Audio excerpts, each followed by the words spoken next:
The scream echoed across the lake, loud enough to startle the ducks floating near the dock. "Get out of my house. My name is William Harper. I'm 58 years old, a retired insurance executive living in Bend, Oregon." The woman screaming at me was Vanessa, my daughter-in-law of 3 years, standing on the deck of my lakefront cabin in the Cascade Mountains. My cabin. Not hers, but she didn't know that yet. "Vanessa, I just arrived for the weekend," I said calmly, setting down my overnight bag. "Your text said the cabin was available. That was before I knew you were coming." Her voice dripped with contempt. "Blake and I have plans this weekend. Important plans. We can't have you here ruining everything." Blake, my 31-year-old son, appeared behind his wife, looking uncomfortable. "Dad, maybe you could come back next weekend. Vanessa's firm is having a team-building retreat here and—" "A retreat at the family cabin." I kept my voice neutral. "It's not really a family cabin anymore," Vanessa said, crossing her arms. "Blake and I use it almost every weekend. We've redecorated, brought in new furniture, completely upgraded the place. It's basically ours now." I looked past her at the cabin I'd built with my own hands 20 years ago. The deck I'd constructed. The windows I'd installed. The dock where my late wife, Margaret, and I had watched countless sunsets. "I see you've made changes," I said.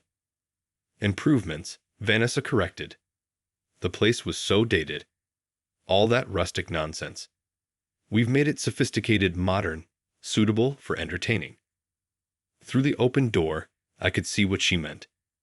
The handmade furniture Margaret and I had collected was gone, replaced with sleek modern pieces. The stone fireplace I'd built was painted white. The family photos that had lined the walls were gone. "Where are the pictures?" I asked Blake. He wouldn't meet my eyes. Vanessa thought they made the place look cluttered. We boxed them up. "They're in the storage shed." In the storage shed. 20 years of family memories, boxed up like trash. "Dad, I'm sorry," Blake continued. "But Vanessa's right. We use the cabin way more than you do.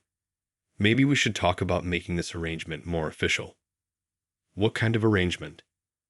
Vanessa smiled, the kind of smile that doesn't reach the eyes. "Blake and I have been discussing purchasing the cabin from you. For a fair price, of course. We've had it appraised at $280,000. We're prepared to offer you $250,000, considering the family discount."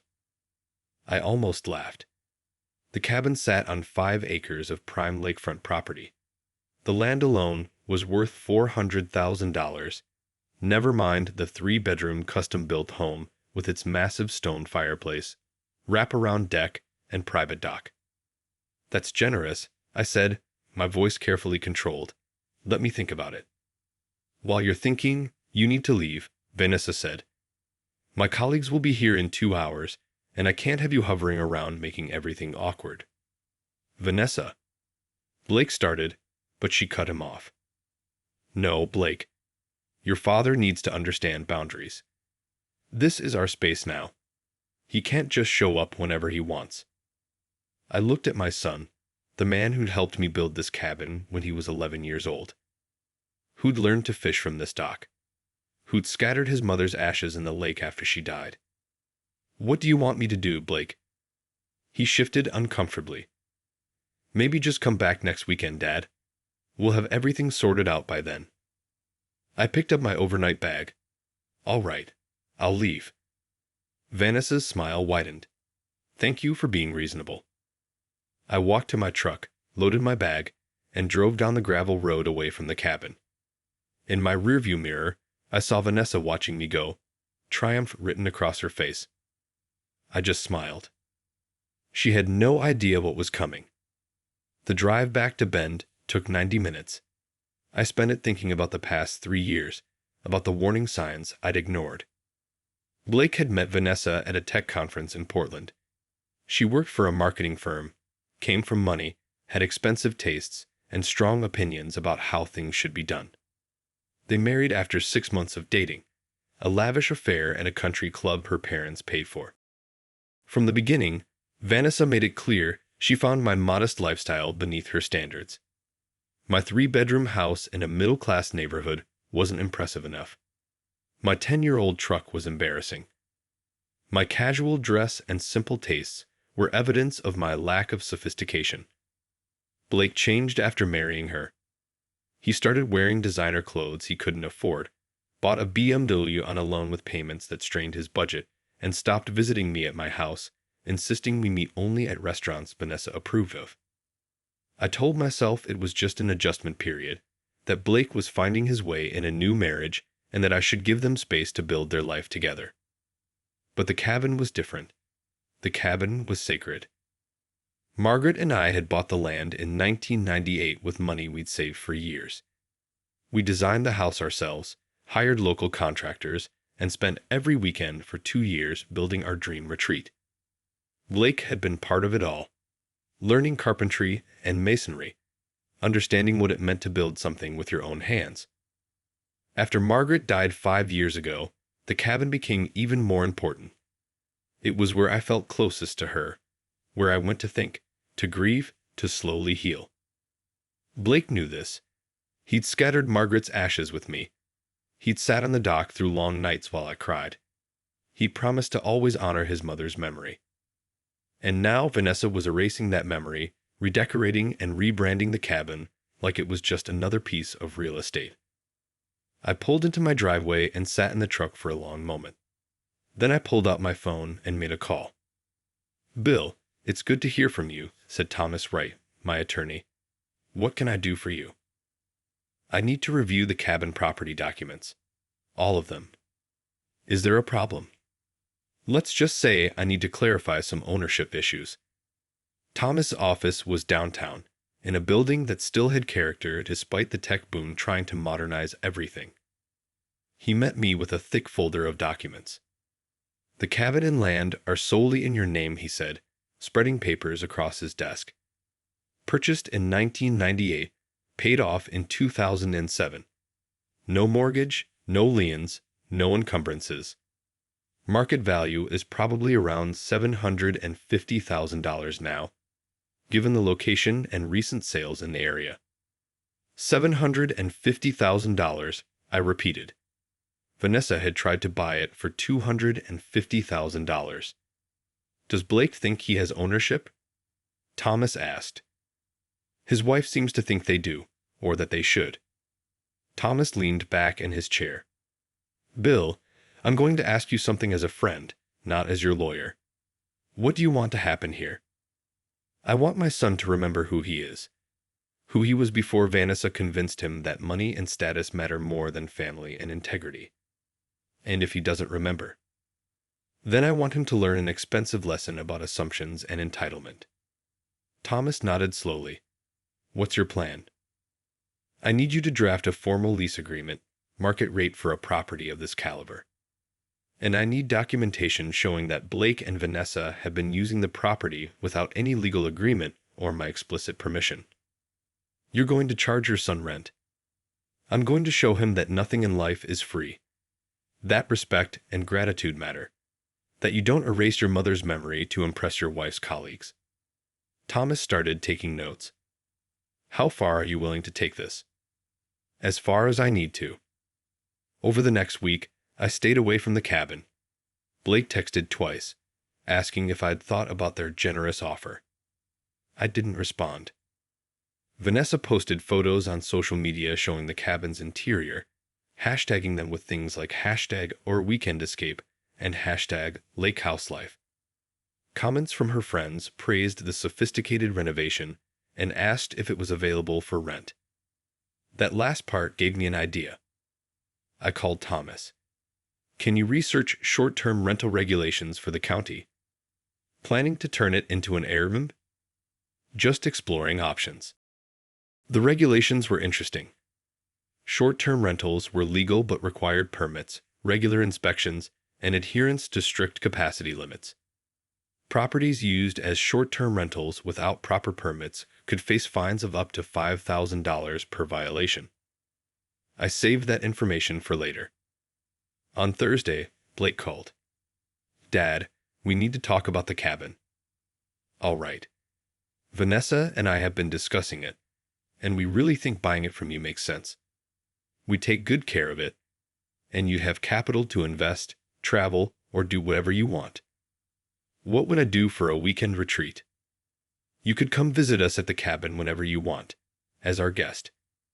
As your guest, at the cabin I built. Silence on the line. Dad, you're not using it much anymore. We're there almost every weekend. We've put a lot of money into improvements. We're building equity in the property. Blake, you can't build equity in property you don't own. That's why we want to buy it.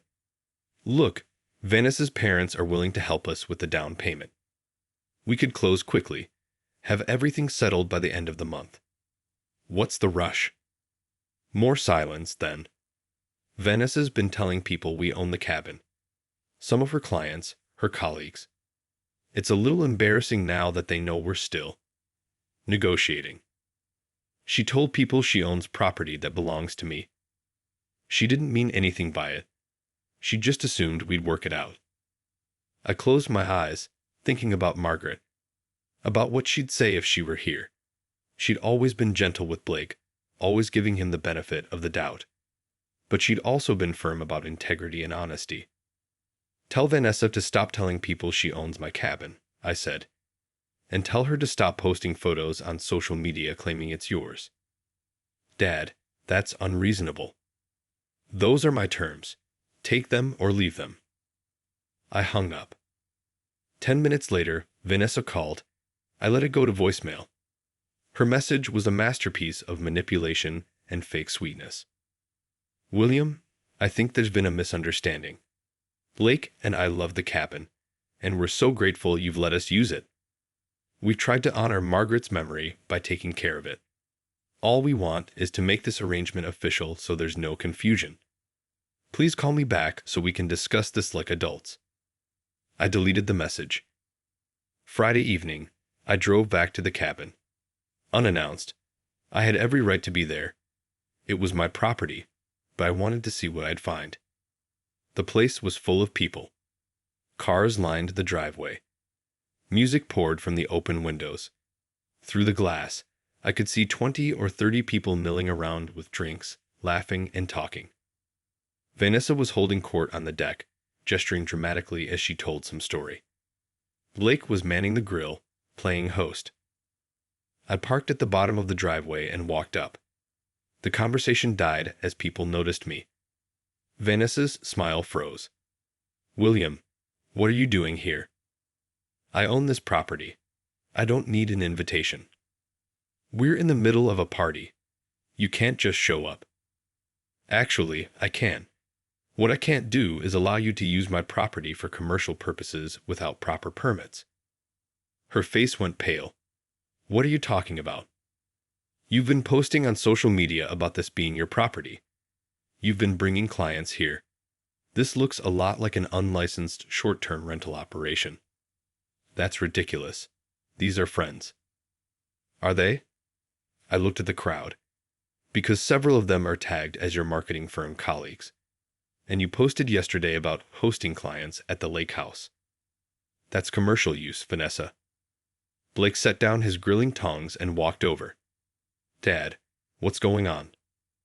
Your wife has been misrepresenting ownership of my property and using it for business purposes. I'm here to clarify the situation. You're being petty, Vanessa hissed. This is embarrassing. You want to talk about embarrassing? How about telling people you own a $750,000 property that you offered to buy from me for $250,000? How about erasing my late wife's memory so you could impress your colleagues? The deck had gone completely silent. People were pulling out their phones, either to record the confrontation or check property records. Blake stepped between us. Dad, please, can we talk about this privately? I've tried talking. You've been too busy playing house with my property. We've been taking care of it. You've been exploiting it. There's a difference. I turned to address the crowd. This property belongs to me. It's not available for parties, retreats, or commercial use. If you're not family, you need to leave. Now. People started gathering their things. Vanessa looked mortified, her carefully constructed image crumbling in real time. "I will never forgive you for this," she said to me, her voice shaking with rage.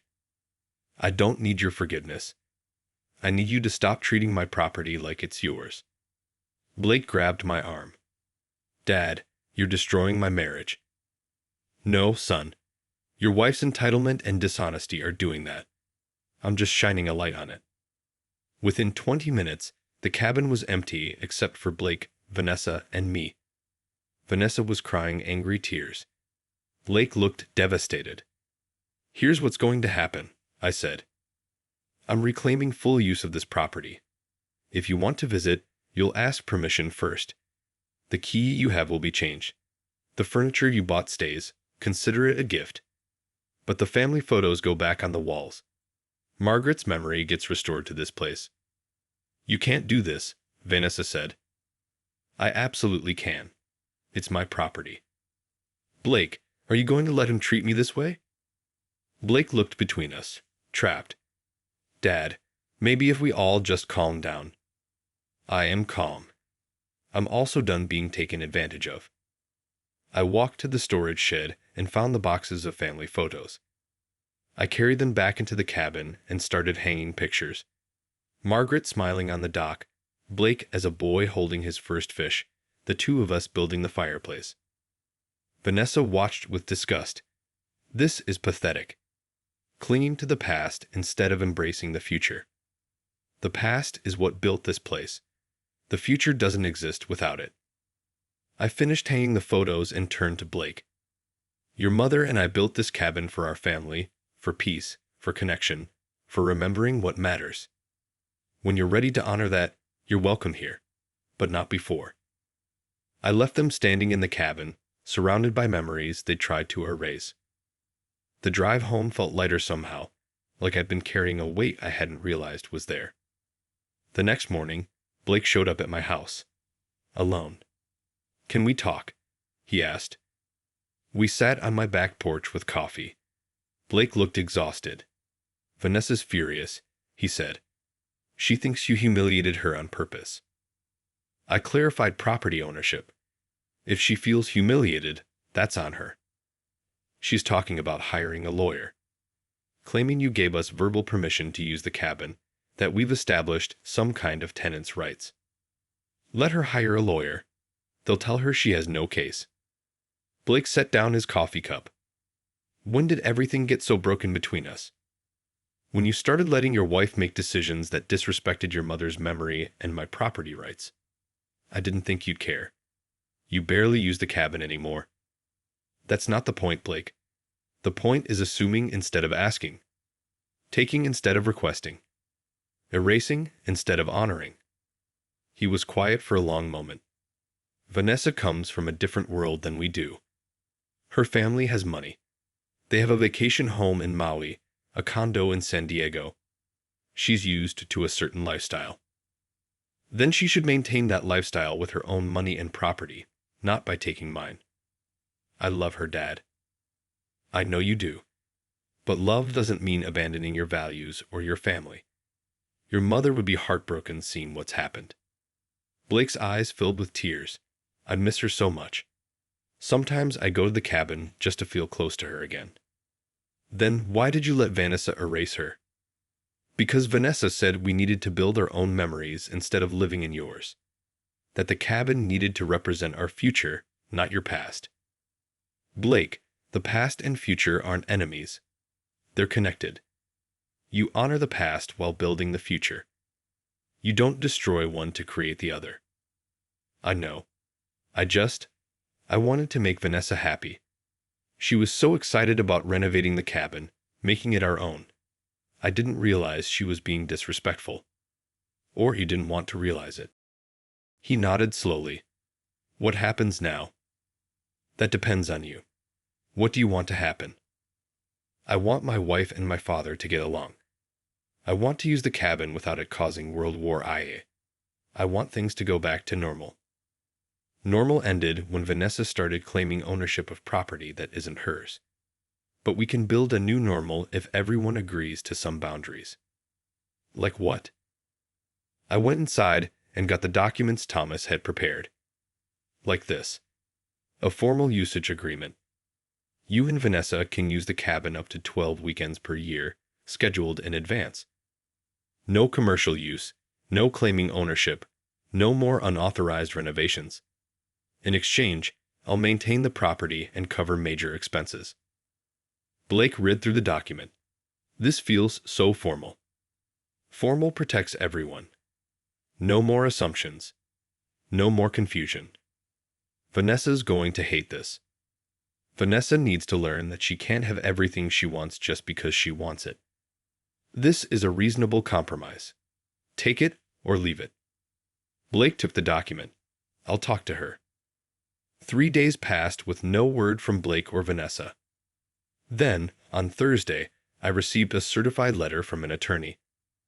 Vanessa was suing me for unjust enrichment and promissory estoppel, claiming that I'd made verbal promises about the cabin ownership and that they'd invested thousands in improvements based on those promises. I called Thomas immediately. She's reaching, he said after reading the letter. These claims require evidence of explicit promises and documented investment. Does she have either? I never promised them anything, and any improvements they made were voluntary. Then this is just intimidation. Let me respond. Thomas's response was thorough and brutal. He detailed the property's ownership history, noted the complete lack of any written or verbal agreement, and pointed out that unauthorized improvements to someone else's property don't create equity or legal claims. He also included a counterclaim. Vanessa owed fair market rent for the weekends she'd used the cabin, totaling approximately $18,000 based on comparable vacation rental rates. Her attorney withdrew the lawsuit within a week. Blake called the night the lawsuit was dropped. Dad, I'm sorry. I didn't know Vanessa was going to sue you. Didn't you? I told her it was a bad idea. She was just so angry about being embarrassed at the party. She embarrassed herself by lying about property ownership. I know. Listen, about the usage agreement. We'll sign it. Vanessa's not happy about it, but she'll sign. Good. There's something else. Vanessa wants to apologize. In person. I doubted the sincerity of any apology Vanessa offered, but I agreed to meet them at a coffee shop the following Saturday. Vanessa looked different, less polished, less confident. She sat across from me with her hands wrapped around a coffee cup she wasn't drinking. I owe you an apology, she said stiffly. I overstepped. I made assumptions about the cabin that weren't appropriate. Why did you make those assumptions? She glanced at Blake, then back at me. Because in my family, property gets shared. My parents have homes they let us use freely. I thought your cabin would be the same. Did you ever ask? No. Did you ever thank me for letting you use it?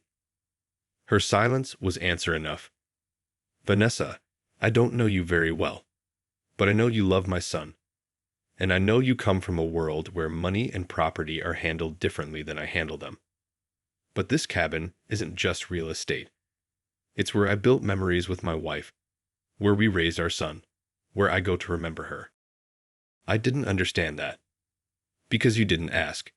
You assumed, you took, you erased, and you expected gratitude for it. She flinched. I know I was wrong. Then prove it. Sign the usage agreement. Follow the rules. Respect the property and what it represents. Do that, and we can move forward.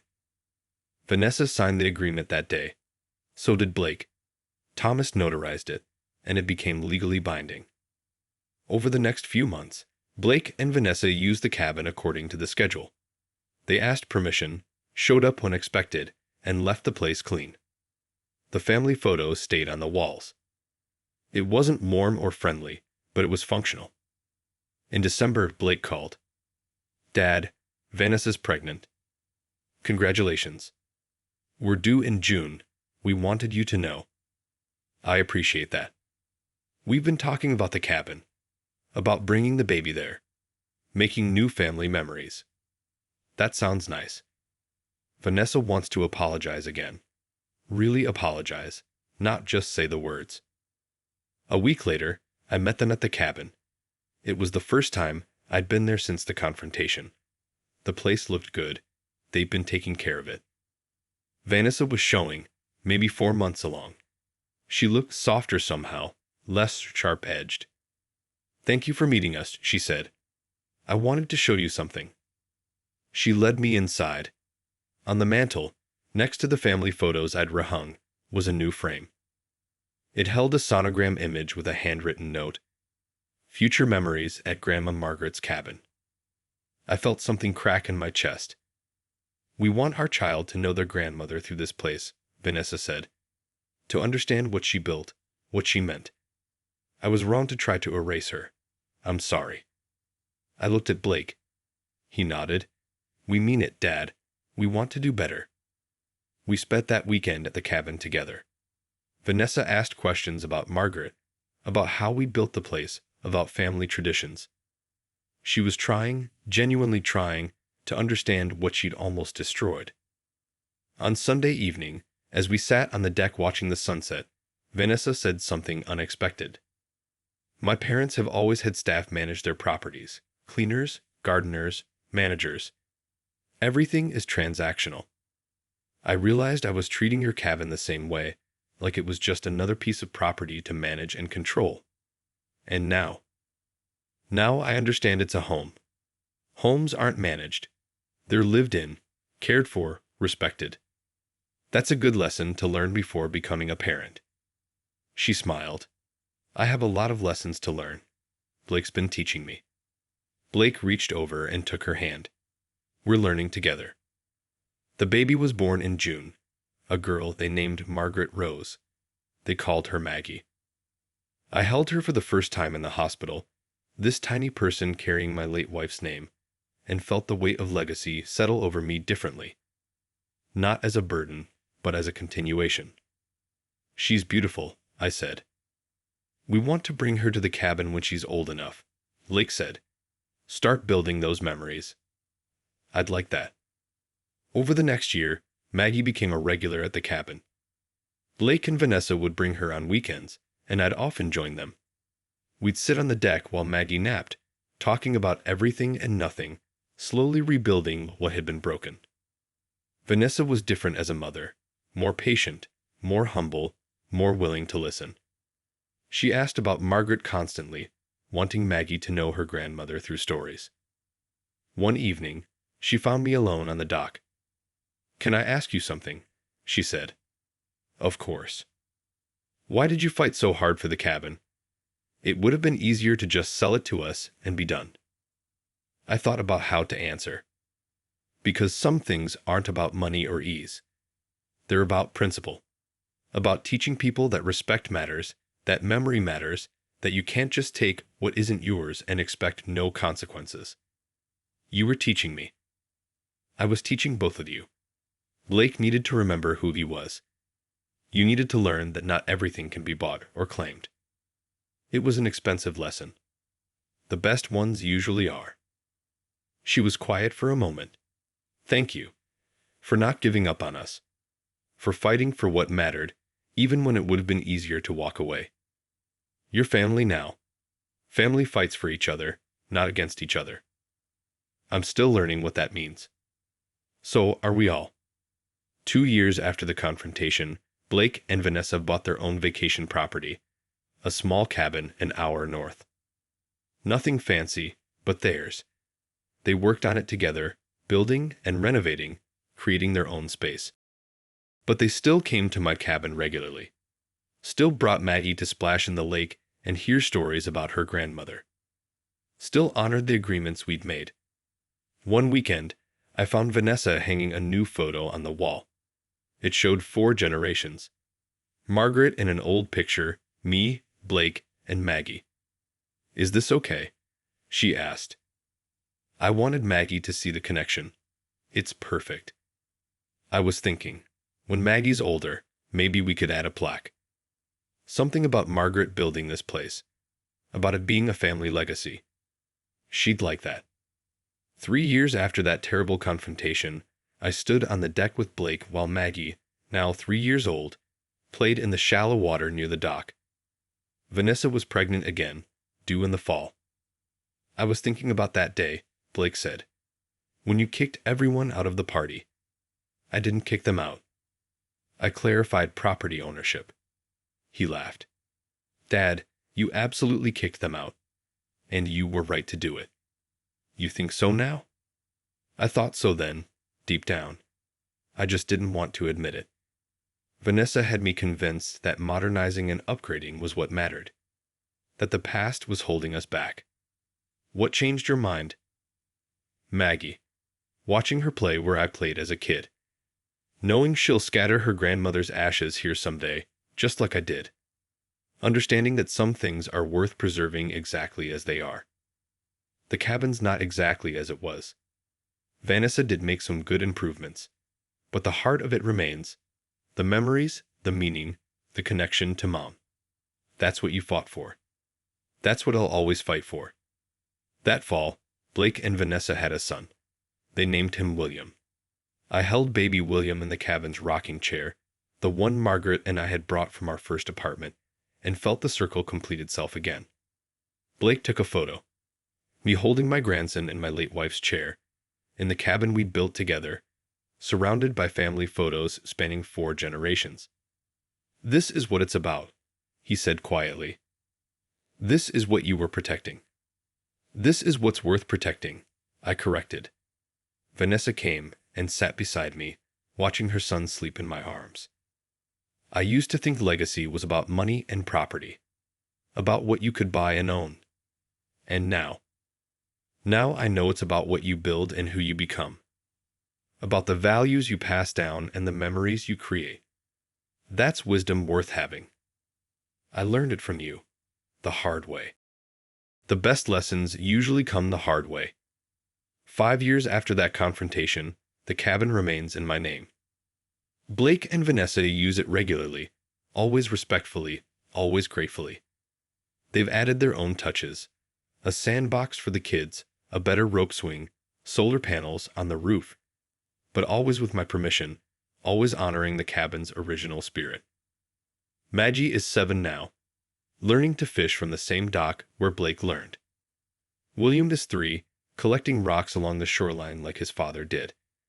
They both know their grandmother through stories and photos, through the legacy she built into every beam and stone of this place. Vanessa and I have developed an unlikely friendship. She still has expensive tastes and strong opinions, but she's learned to channel them appropriately. She's learned to ask instead of assume, to respect instead of claim, to honor instead of erase. Last month, she approached me with an idea. What if we created a trust for the cabin? Something that would protect it for future generations. Keep it in the family, but ensure no one person could sell it or destroy it. That's a good idea. I've been researching family trusts. We could set up rules for usage, maintenance, everything. Make sure what you and Margaret built lasts forever. You've come a long way from trying to buy it for $250,000. She laughed. Don't remind me. That's my most embarrassing moment, and I've had some doozies. It taught you something valuable. It taught me that some things are priceless. That you can't put a dollar figure on legacy or memory or family connection. We worked with Thomas to create the trust. It protects the cabin for future generations, ensures it remains a family retreat, and honors Margaret's memory in perpetuity. The day we signed the trust documents, Blake pulled me aside. Dad, I know I've said this before, but I'm sorry. For how I acted, for what I let happen, for not standing up for you and Mom's legacy. You learned. That's what matters. I almost lost everything that mattered because I was too focused on impressing my wife and her world. You stopped me before I went too far. That's what fathers do. No, he said. That's what good fathers do. Bad fathers would have just given up or given in. You fought for what mattered. That evening, the whole family gathered at the cabin. Blake and Vanessa, Maggie and William. Even Vanessa's parents who'd driven up from California. We scattered new flowers at the spot where Margaret's ashes had been scattered. added a stone marker with her name and the years she'd lived. Maddie read a poem she'd written about grandmothers she'd never met.